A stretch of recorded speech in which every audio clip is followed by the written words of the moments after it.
Hi, everybody. It's Grace. Welcome to Eating Peace.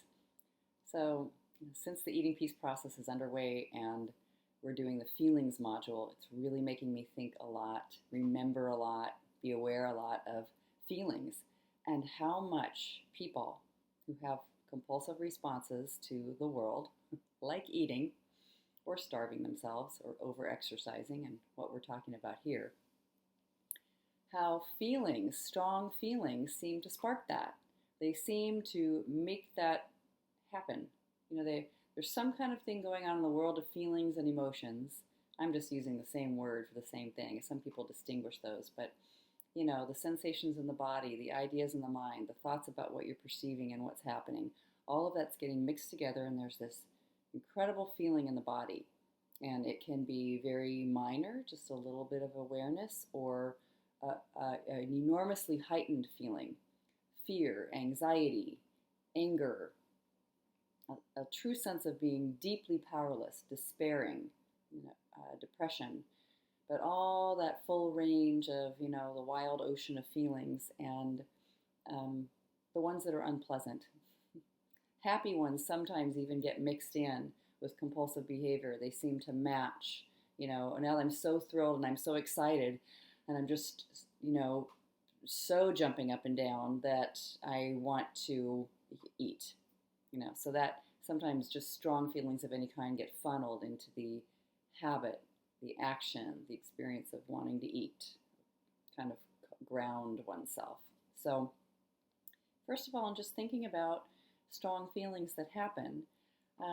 Somebody had brought up, this idea I have all the time of journaling, journal, like keep track of your thoughts. And it is really a marvelous and amazing, wonderful thing to have this conversation with yourself going, and to write and let it flow the way you want it. I suggest people write for 5 minutes a day when they haven't been used to writing for a million years, but it can be whatever's right for you. I don't keep a daily journal anymore. I don't. Maybe you don't want to either. And there are sometimes really, really strong feelings, as somebody's mentioned, when the last thing that you want to do is write. And when something is in the body and moving like that, a fantastic thing to do is just shake. Shake it off. Kind of like stand up and you can just bounce up and down for a minute if you really have a strong feeling. Sometimes I've even jumped up and down pretty wildly in my own living room right over there. And, maybe even you fling your arms out or you kind of punch the air. It's okay to feel an experience inside the body where something's telling you to move. Something just feels right about moving. And then to sit down and begin to sort out what it is you were feeling, what sparked this on, what your concept and your evaluation is, what your perceptions were of that moment, and to begin to look. I have one thing that's so powerful to share. That is that I used to have this experience, pure fear of any strong feelings. So how about just questioning that today? I have these huge, enormously strong, wild feelings happening, right? Even if I felt something coming up, it would be like a geyser, at Yellowstone National Park. Here it comes. And my reaction, and I find it kind of a social teaching in many ways, was to clamp that thing down. No one wants to be a super emotional, overreactive person or appear to be that way. We don't want to hurt anybody's feelings. We want to be mellow and steady and calm at all times. And it feels really uncomfortable to be that disrupted in the body, in words, in action. And we know what it's like when somebody's, hysterical and going crazy over there. And it doesn't really, it's an expression, but it might not have a great outcome, right? But the opposite thing that we do often, at least I sure did, was like just clamp down on that and suppress it and push it down so far, it almost had to come out in some other kind of activity like eating, just some sort of intense expression, because it had to get through the body, just had to. And sometimes those compulsive activities that people do are just really to soothe and avoid and get away from, and just do everything they can to go unconscious, right? Heavier drugs and bigger, drinking, heavy drinking can do that. So I think just what I want to share with you all today is, what if it was okay that the feelings are here? You may not have control, probably not, of what you're feeling and the way feeling courses through your body, what happens with it. But you do have control over your behavior. So if you can actually honor the feeling and say, come on in, feeling, welcome. No problem that you're around. I actually want to hang out with you all day. What do you have to say? After you do a little bit of that movement and you shake it off and the experience passes, the exchange you've had with somebody, you can begin to write down what the feeling has to say, as if it had its own voice. What is the gift that this feeling is bringing? Whether it's terror or panic or anger or rage, fury, irritation, upset, boredom, a feeling of emptiness.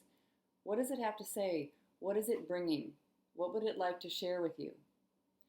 I find the higher the volume of the feeling, the bigger it is, the louder, the more experience there is in the body of this feeling. It's because I haven't listened to it much. Something's really coming on like fire because I haven't been paying attention to a lower volume, kind of quieter sound. It has to be loud because I haven't been listening. And that's okay if it is. If it's loud, time to listen. You'll know. But just write down and see what it has to say instead of, all this sort of many things that we've all learned, let society feel of, don't show your feelings in a strong way because it's going to look like that and you'll get rejected, or it's just going to be too crazy and wild, or you'll be the nutcase who's, flailing around or sobbing or something. It's just going to be a bad idea. That might not be what it looks like to feel and also be really grounded and really solid in yourself and welcoming the feeling.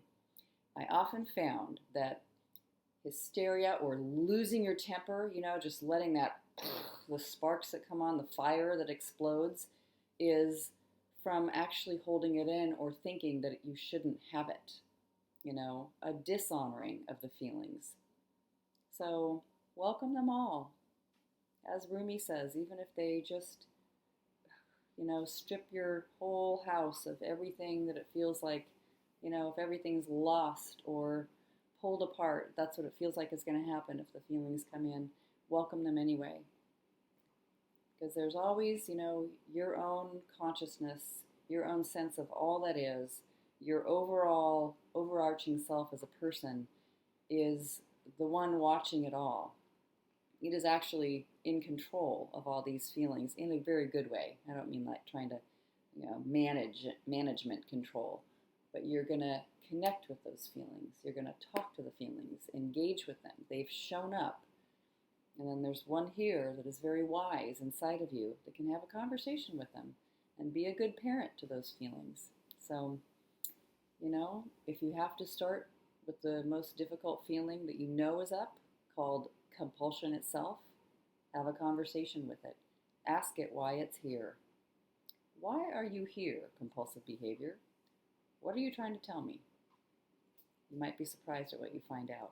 Okay, so jump around, punch it out, shake it up, dance, run, go for a walk around the block, and then write in your journal.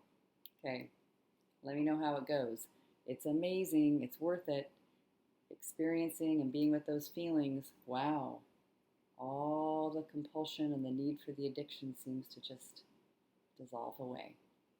So that's worth it.